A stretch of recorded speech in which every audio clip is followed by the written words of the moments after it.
नमस्कार, मैं सौरभ दीक्षित और आप देख रहे हैं बिस्तक। यूपीआई यानी यूनाइटेड पेमेंट इंटरफेस एक ऐसा सिस्टम जो आपको अपने बैंक अकाउंट से सीधे पैसे भेजने या लेने की सुविधा देता है, और वो भी तुरंत और बिना किसी जटिल प्रक्रिया के। चाहे आप दुकान पर सामान खरीद रहे हो या दोस्तों को पैसे भेज रहे हो या फिर बिल पे कर रहे हो, यूपीआई के जरिए सब कुछ हो जाता है, वो भी कुछ सेकंड में।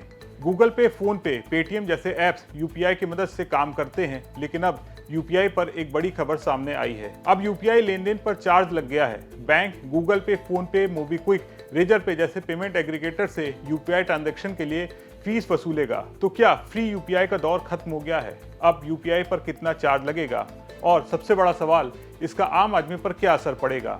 सब कुछ जानिए इस वीडियो में, वो भी विस्तार के साथ। अब तक देश में यूपीआई पर ज्यादातर बड़े बैंकों ने कोई चार्ज नहीं लगाया है, लेकिन अब निजी क्षेत्र का एक बड़े बैंक आईसीआईसीआई ने इस ओर एक कदम बढ़ाया है। अब बैंक गूगल पे, फोन पे, मोबीक्विक, रोजर पे जैसे पेमेंट एग्रीगेटर से यूपीआई ट्रांजैक्शन पर फीस वसूलेगा। बैंक पेमेंट एग्रीगेटर से यूपीआई ट्रांजैक्शन के लिए फीस वसूलेगा।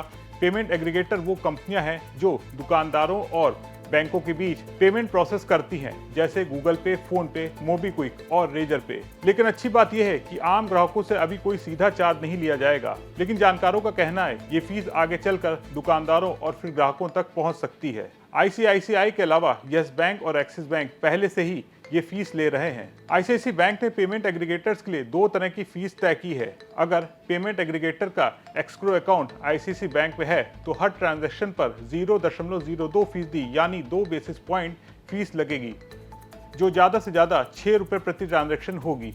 यानी अगर आप 10,000 रुपए का पेमेंट करते हैं तो फीस 2 रुपए होगी। अगर एग्रीगेटर का एस्क्रो अकाउंट आईसीआईसीआई बैंक में नहीं है तो फीस दोगुनी लगेगी, यानी 0.04%, जो 4 बेसिस पॉइंट होगी, जो ज्यादा से ज्यादा 10 रुपए प्रति ट्रांजैक्शन होगी। लेकिन अगर दुकानदार का बैंक अकाउंट आईसीआईसीआई में है और पेमेंट सीधे उसी खाते में जाता है तो कोई फीस नहीं लगेगी। इसका मतलब है कि बैंक उन दुकानदारों को फायदा देना चाहता है जो उनके साथ बैंकिंग करते हैं, ताकि बैंक अपने बैंक अकाउंट में जमा पैसे पर ब्याज कमा सके। आप सोच रहे होंगे आखिर यूपीआई जो अभी तक मुफ्त था उस पर अब फीस क्यों? दरअसल यूपीआई को चलाने के लिए बैंकों को भारी खर्च करना पड़ता है। इसमें टेक्नोलॉजी, साइबर सिक्योरिटी और रियल टाइम पेमेंट सिस्टम को बनाए रखने की लागत शामिल है। भारतीय रिजर्व बैंक के गवर्नर संजय मल्होत्रा ने हाल ही में कहा था, यूपीआई सिस्टम को चलाने का खर्च कोई भी तो उठाएगा। अभी तक सरकार और बैंक इस खर्च को उठा रहे थे, लेकिन अब बैंक चाहते हैं कि उनकी लागत को ग्राहकों से भी वसूला जाए। आईसीआईसीआई, यस बैंक और एक्सिस बैंक जैसे बड़े बैंक अब पेमेंट एग्रीगेटर से फीस को लेकर खर्च को कम करने की कोशिश कर रहे हैं। हालांकि आम ग्राहकों को अभी यूपीआई पेमेंट के लिए कोई सीधा चार्ज नहीं देना होगा। यानी अगर आप गूगल पे या फोन पे से दुकान पर पेमेंट करते हैं तो आपसे कोई फीस नहीं ली जाएगी। लेकिन पेमेंट एग्रीगेटर्स जैसे फोन पे, रेजर पे अब आईसीआईसीआई चार्ज किए जाने की वजह से खर्च दुकानदारों पर डाल सकते हैं। उदाहरण के लिए, अगर कोई दुकानदार हर दिन सैकड़ों छोटे छोटे यूपीआई पेमेंट्स लेता है तो उसका कुल खर्च बढ़ सकता है। ऐसे में दुकानदार सामान या सर्विस की कीमत बढ़ा सकते हैं, जिसका असर आखिरकार आपकी जेब पर पड़ सकता है। बता दें, यूपीआई की शुरुआत भारत में 11 अप्रैल 2016 को हुई थी, जब भारतीय रिजर्व बैंक और national payment corporation of India ने इसे लॉन्च किया था। मौजूदा वक्त में यूपीआई भारत में डिजिटल पेमेंट का सबसे बड़ा साधन बन चुका है और करीब 95% रिटेल ट्रांजैक्शन यूपीआई से हो रहे हैं।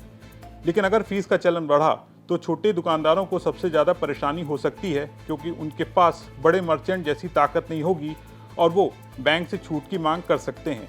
कुछ एग्रीगेटर्स अब बैंकों की ओर रुख कर सकते हैं जो अभी फीस नहीं ले रहे हैं, लेकिन अगर सारे बड़े बैंक फीस लगाने लगे तो यूपीआई की लागत बढ़ सकती है और ये कन्वीनियंस फीस या प्लेटफॉर्म फीस के रूप में ग्राहकों तक पहुंच सकती है। आईसीआईसीआई बैंक का यूपीआई पर फीस लगाने का फैसला डिजिटल पेमेंट की दुनिया में एक नई बहस शुरू कर सकता है। अभी तक तो आम ग्राहक इस फीस से बचे हुए हैं, लेकिन अगर दुकानदारों पर खर्च बढ़ा तो सामान की कीमतों में इजाफा हो सकता है। आपको क्या लगता है, क्या यूपीआई हमेशा फ्री रहेगा या भविष्य में हमें भी फीस देनी पड़ेगी? अपनी राय कमेंट में बताएं। वीडियो पसंद आया हो तो उसे लाइक और शेयर जरूर करें और बने रहें बिस्तक के साथ।